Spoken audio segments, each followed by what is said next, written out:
என்னோடைய mistakes turns into ரெசிபின்னு சொல்கிற மாதிரி நான் கோதுமை சம்பா ரவை ஆர்டர் போடுறதுக்கு பதிலாக இந்த பெரிய பெரிய ரவை ஆர்டர் போட்டேன். இதை வச்சு என்னடா பண்ணுறது, கிச்சடி உப்புமா பண்ணலான்னா அது ரெண்டுமே என் ஹஸ்பண்டுக்கு பிடிக்காது. அப்புறமா டக்குன்னு யோசித்து அதை ஒரு 20 மணி நேரம் ஊற வச்சுட்டு அது கூட கொத்தமல்லி, ஜீரகம், வரமிளகா, தக்காளி எல்லாம் போட்டு தண்ணி ஊற்றி அரைச்சி தோசை மாவு கன்சிஸ்டன்சிக்கு அரைச்சிட்டேன். அது கூட பொடிசாக கட் பண்ண வெங்காயம், கறிவேப்பிலை, பெருங்காயத்தூள், உப்பு போட்டு கொஞ்சம் தண்ணி ஊற்றி ஆட் பண்ணிங்கன்னா தோசை மாவு கன்சிஸ்டன்சிக்கு வந்துடும். உண்மையாலுமே எக்ஸ்பெக்ட் பண்ணவே இல்லை இவ்வளோ டேஸ்ட்டாக இருக்கும்னு அப்படின்னு. இதுக்கு கொத்தமல்லி போட்ட தேங்காய் சட்னியும் கார சட்னியும் அரைச்சிருந்தேன். தக்காளி சட்னி, கார சட்னி, வெங்காய சட்னி, பூண்டு சட்னிலாம் சூப்பர் காம்பினேஷனாக இருக்கும்.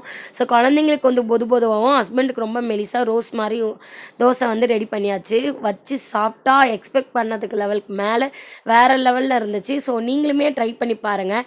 இந்த தோசையை சாப்பிட்டு அர்ஷினியும் அமிதேஷும் என்ன ரியாக்ஷன் கொடுத்தாங்க நெக்ஸ்ட் ஷார்ட்ஸில் அப்லோட் பண்ணுறேன்.